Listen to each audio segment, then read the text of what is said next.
Good morning from Panhandle Outdoors, America's only daily outdoor TV show.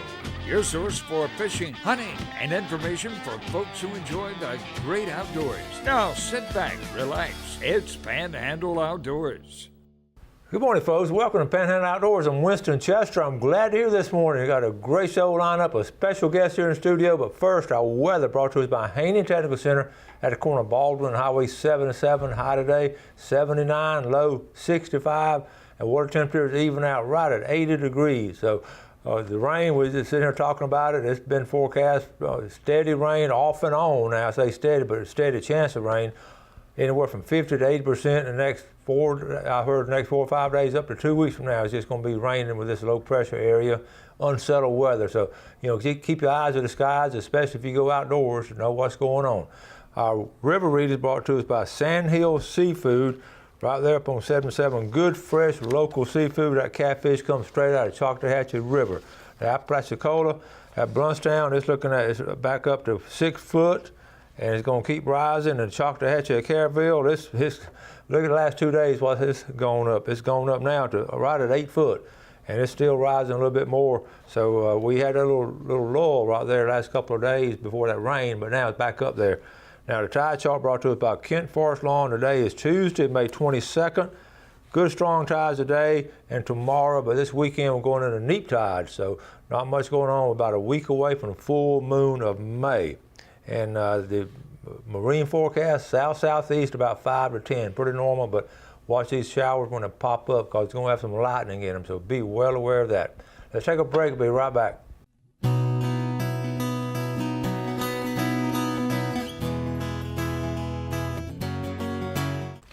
Welcome back, and welcome to Ronnie Groom. Good morning, Ronnie. Good morning. Good to see you, buddy. We could do about a 5-hour show with Ronnie, but we're going to cut it down to 30 minutes. We're sitting here talking about all kind of things. What you been up to? Nothing much, just working and getting ready for some little fishing maybe. Well, tell folks what you had for supper last night. Had some Warsaw grouper. And where'd they come from? 2 of my boys went offshore and off of New Orleans, went out 155 miles.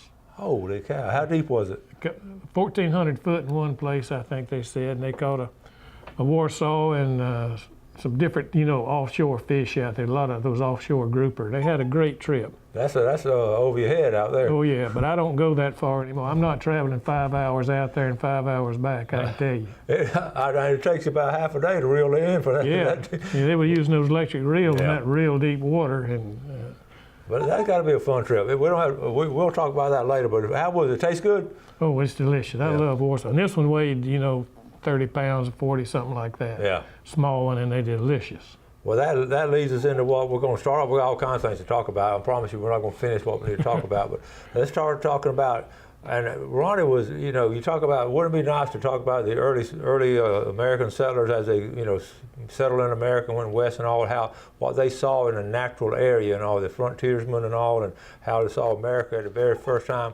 Well, Ronnie's actually did that as far as going underwater here in the Florida Panhandle. He's one of the very first, if not some of the very first, actually go and dive in this area. So a lot of y'all folks know that, but all you folks that new that's moved in, Ronnie was a trailblazer in underwater stuff. So let's talk about that. I know y'all wrote a book on it, but you got the spears and all that. Yeah, spear fishing seems to be coming back pretty strong right now, and it's a lot of fun, and it's something you have to really study before you get into it. There's so many regulations and rules you have to go into.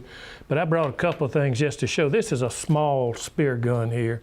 This is just a real small, and they come in all sizes, and they're powered by a rubber band, either 1 or 2 or 3 or 4, and have a barb or detachable head on them. And very easy to use, and they come in all sizes. And this right here is a pole gun, a very simple gun to use. And this is a small one here. They come in all kind of lengths, and you just pull it back and stretch this back and shoot it. You put whatever type point you want on there, And it's interchangeable, right? It's interchangeable, yeah. And it's good for, primarily smaller fish. I want to mention that one right there. I take one just like that I got from me. Mine's red handle, but I probably need to get a new one now. Got to get a yellow one. But what's great is when you go scalloping, you just have that with you, and probably 4 out of 5 times you're going to run across some flounder or something if you look. Oh yeah, closely. Get you a couple mullets, and a flounder, and 5 out of 5 times you're going to see mullet. They're going to swim by. If you stay in the water long enough, those mullet are going to come by. Pop a couple one of those, get 1 or 2 flounder, put it with scallop. You got a seafood buffet. Yeah, when you're scalloping, just take one of those little pole guns with you, and you can always pick up some good eating, you know, really good. And it's a lot of fun, and it's a good thing to punch around with. And that's what I was going to say. You can punch around, but if you don't want to reach in there, so you'll punch around a little bit. But when you get into spearfishing, there's a lot of rules and regulations. And one thing you got to worry about is what you can spear. And I've got a list here. And by the way, all this is listed in the saltwater regulation book, and we carry those, and you can come by and pick up one. There's no charge. But here's some of the things you cannot spear. Crabs, blue crabs or stone crabs, redfish, sharks, any kind of a sharks, speckled trout, tarpon, triple tail, and some of the others, but you need to get a copy of these and study them. And also another regulation you need to worry about, you cannot spearfish anywhere. You know, you can't spearfish at the jetties.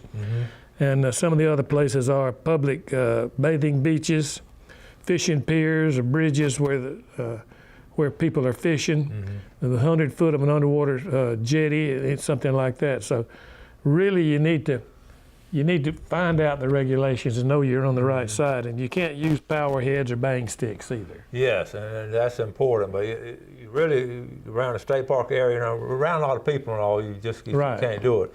And the jetties, a lot of people want to go to the jetties, but you just got to go sightseeing there. You can snorkel and swim around, but you cannot spearfish in the jetties. Now, back when I was diving and spearfishing a lot, you could dive at the jetties, but it's changed now. Yeah. You know, everything changes, so stay up to date on the rules and regulations. And on the spear gun, how far are they? You know, one small like that, a normal person would take. Well, you got the length of your arm to start with. Okay. You got the length of the gun, so you're pretty close already. Okay. So another 6 foot or so. And some of the larger guns, like we used to build these real large spear guns, you could shoot a pretty good way. Yeah. Yeah, and you know, you just want to be careful with those things because they're cocked, and you don't want to get entangled any of this line on there. Yeah. And you got to be careful of those things in your boat too. You know, you got to be careful where you point them and where you're shooting. It's a great sport. I used to just love to dive and spearfish and bring home the bacon, so to speak. But be careful. Yeah. Okay, we're going to take a quick break. We're going to talk more about this. We've got a good picture coming up. We're going to show you right after this break. We'll be right back.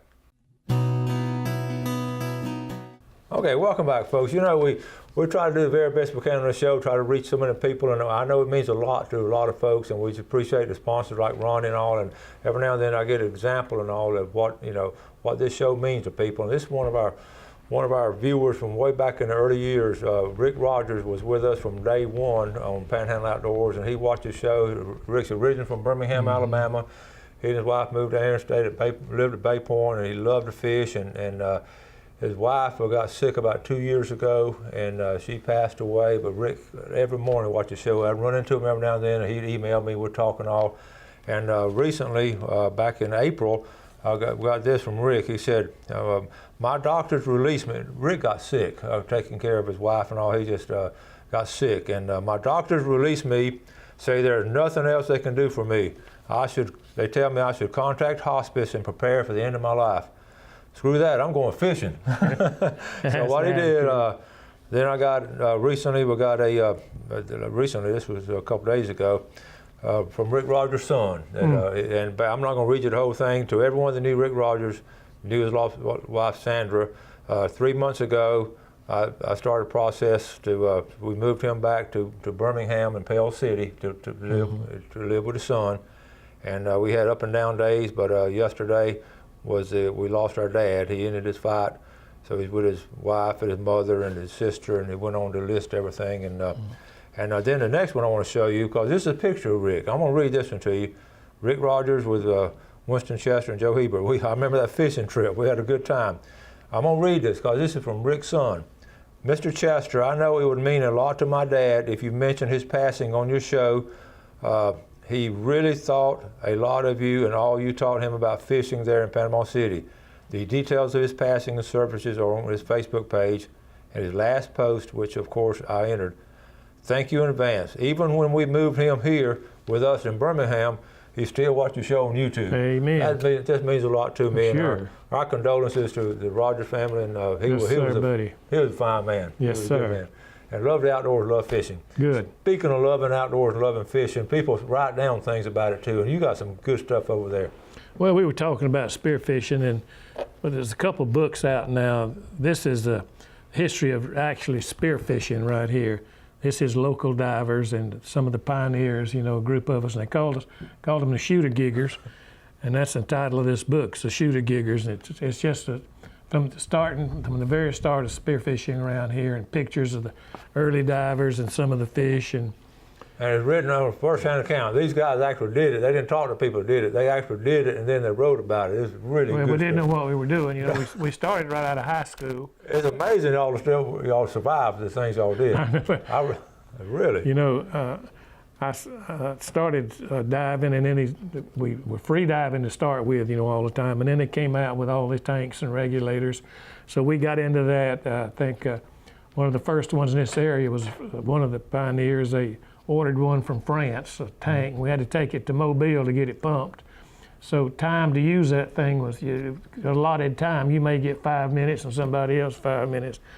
But that started all the diving with the tanks and the regulators, and we progressed from there. And when we started diving with those tanks, we didn't know anything. I had an old Navy diving manual that I used, and we were just lucky to survive all that. So I got to studying it, and then I started teaching scuba classes, and did that for about 25 years. But it was a trip. Wow. And we got another book here. It's called Fins and Friends, 70 Years of Diving and Spearfishing. It's mostly just pictures of all the fish, you know, that people were shooting back then. And it was different. There was so many fish here now, and so pretty out there in that Gulf. And back then, there was not many people out there either. Well, that's a big thing. There wasn't a lot of people out there. I can remember we used to go camp at the jetties and spend the weekend, you know. It's back when you could buy 2 tanks of gas, 2 6-gallon tanks of gas and oil for $5. Oh, my goodness. And, you know, we'd go out there and camp and eat fish. And another book that I love, and we sell them, and this great book, is Full Box. So your book, that's a great book. That's a history of fishing in Bay County and its surrounding areas. And I tell you, we sell a lot of them, and it's just amazing, so interesting. The pictures in there, this is history. Yeah. All these books are history, and it's just good to have around and show your friends, you know, and you look in there and you see people you know and people that have passed away now, but great pioneers. He called me all the time, bugging me. We out of books again. Run something down here. Bring us some books. That's a good book. It is a good book, and I really recommend it. Well, thank you. You know, I look through it all the time. And we got Father's Day coming up, and there's some good books. All these books are just good for Father's Day, and we got another I want to talk about. You want to get into that one? Yes, let's look at that one. This is a cool book. All right. This is a book by a good friend of mine, Dr. Robert Shepard, and it's called Whitetails. And some of you may have a copy of his old book. He wrote this book many, many years ago. Bob started out, we were teaching schools at Westervelt and Bent Creek and some of the hunting lodges on archery hunting and black powder hunting. And Bob was a friend of the guy at Westervelt that ran the Westervelt Lodge. And he got Bob to come in one day, and Bob was not a deer hunter, and he got him to come in and teach a class on compass reading and that kind of thing, you know, getting lost and survival. And Bob got all excited about bow hunting and came to our schools, and eventually he started helping us, and he helped us. He and I did that for about 25 years too. But Bob wrote this book, and if anybody's interested in deer hunting, this book will advance you about 5 years from you doing it on your own, just starting out from scratch, not knowing anything. Bob was so smart. He's a very intelligent man. He's a doctor at UAB. And he went to these lodges, and he got them, all the students they put out on these hunting lodges going hunting, he filled out a chart every day on every hunt, what the wind was, the weather, the rain, whatever. And then he put all this in a computer. And he came out with some stuff that's not just hearsay, this is facts. Plus he's got about 40 years of deer hunting experience now. You know, Ronnie, I read that first book he put out, and I was just amazed at it. I thought, you know, we've done all our life, and then read something like this with all the research, and he wrote it so normally and naturally. And my son-in-law, Walter, who, you know, he got those 5 years you just mentioned, that's his hunting Bible right there. That book right there. He said he learned more out of that than anything he's ever done was reading that book. Yeah. Right See, there. Bob's not trying to sell anything or anything. No. He's just telling you here's some facts. Yeah. He don't need to sell anything. He don't need to write a book and all. He just wanted to because he loves hunting. Yeah, he was a very intelligent man, and he wrote he wrote many articles for Outdoor Life, Field and Stream, those type of things. He's an avid hunter and fisherman, and just a very pleasant guy, and one of my very best friends. Well, we got to get him back down here if we can, maybe sometime. Yeah, Christmas we get him on the show. Yeah, because he's interesting to talk to, so knowledgeable. Yeah. Let's take our final break. We'll be right back. Okay, looking at fishing game times today, 7:17 to 9:17 and 7:43 to 9:43, brought to us by Blue Water Outriggers in Port St. Joe. We're looking now at, we got a couple of pictures I'll show you. I got a ton of pictures. We'll show you some today, but most of them we'll put in tomorrow because we want to visit with Ronnie as much as we can. Jeff Peck's son, Dominic, who was quite an athlete, they went down to here it is, home sweet home after another successful Special Olympics State Summer Games. So proud of each and every athlete. This from Stephanie Glidden and Jeff and all. That's a group they took down Orlando this weekend at the ESPN Wide World of Sports. And now let's go to see what Dominic did. Check this out. Ronnie let's see, he got a gold, a silver, and his 4x1 relay got gold too. That ain't bad. That's great. And in the 400, he was 0.2 of a second out of first place. So good job, Dominic Peck. And I know Jeff glad to. Jeff, you need to train something with him now, run something with him. Okay, let's get back to outdoor stuff in general. We saw that picture earlier in the last segment about what fishing meant to family and all, and to Rick Rogers and his folks. And you see it all the time about outdoors helping people and families and all. Oh, yeah. You've seen your whole lifetime. Right. You know, the best thing you can get with your family and your friends and go fishing, go outdoors, it's great for you, you know. And so many kids now don't get a chance to get outdoors. You need to get out there and get in the woods and get in the water and you know, enjoy it. It's out there. And we have so many areas here that the public has access to, you know, parks and places to hunt and fish, and just take advantage of it. They really want to do outdoor stuff. They just need a little bit of little bit of pushing, or you know, a little bit of encouragement, and just get out there and do it. I know they want to do it. Yeah, and it's easy too. It doesn't have to be really expensive or any. Just go out and enjoy it, and just ride in the woods and walk and enjoy it. It's good for you. And I think sometimes now we get too tied up on little machines and gadgets and budgets and things like that, and we need to get out and smell the roses. That's right. All right, let's get specific now. I know you hunted deer your whole life too, talking about diving and all. Let's get into hunting for a second. We've got a couple minutes left. What's going on now? You know, the food plots and everything. This is we're end of May, about June. We got summer coming up. So what are some things that the hunter should be doing? Well, the first thing we need to be doing is to make sure we've taken care of all the tree stands and our guns and the equipment we use. We've cleaned it up, checked those guns, make sure they're not loaded, clean them up good, put them up, and oil them down and wipe them down and take care of them. And the tree stands, you need to check them, make sure they're safe. If you got any kind of attachment where you attach your stand to the tree, you need to check it.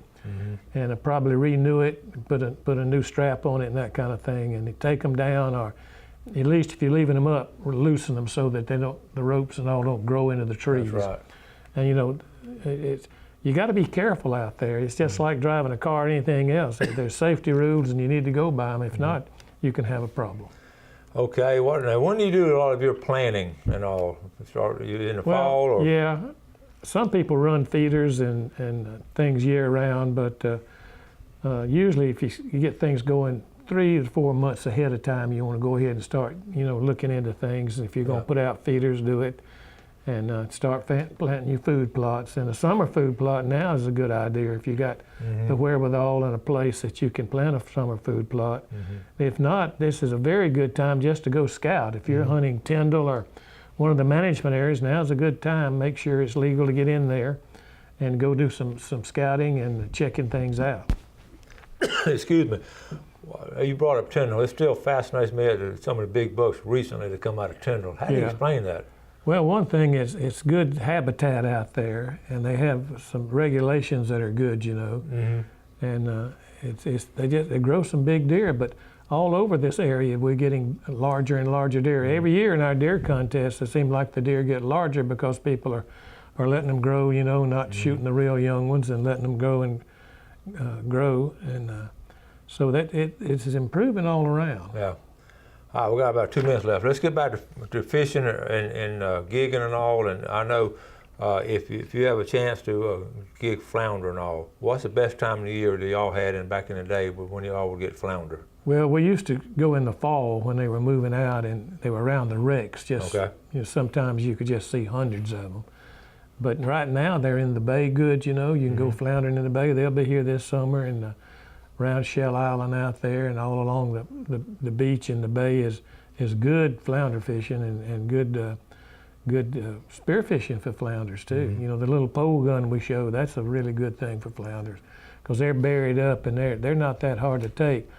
The only thing that's hard is finding them. Sometimes you can't see them. They get in that sand, you know, and you can't hardly see them. So that's the main thing, is being able to find them. And they're around docks and wrecks, you know, that kind of thing. Flounders will gather up sometimes, in a lot of them. That goes back to one of the biggest things in fishing, structure. That's right. You know, you're going to find everything around that structure. Go back to brim fishing in a pond or in the river, you got those little limbs, and same way out in the bay or out in the Gulf. Let me tell you what a guy told me yesterday. He said that he had a buddy that took a butter knife, cut the blade off, drilled a hole in it, and put a hook in it, and was jigging up and down catching amberjack with it. There you go. You know, and be inventive. Yeah, just, you know, something shining. That's right. That's all it takes. You know, jigging has gotten to be real popular now offshore. Used to, you never did, but two of my boys went out the other day, and they caught some grouper, some red grouper. Yeah. Jigging. By jigging. Wow. Yeah. That's cool. Well, Ronnie, we've already put a show together. We'll keep talking after we go off the air, but thanks again for coming in, buddy. Thank you. Appreciate it. Y'all run by and visit them and check out these books and all. Some really good stuff. Thank y'all for watching Panhandle Outdoors. We appreciate the viewership. Do something good today for your fellow man. Enjoy the great outdoors, and God bless. Thanks for watching America's only daily outdoor TV show, Panhandle Outdoors with Winston Chester, featuring hunting, fishing, and other activities and information to help you enjoy the great outdoors. Join us next time for Panhandle Outdoors.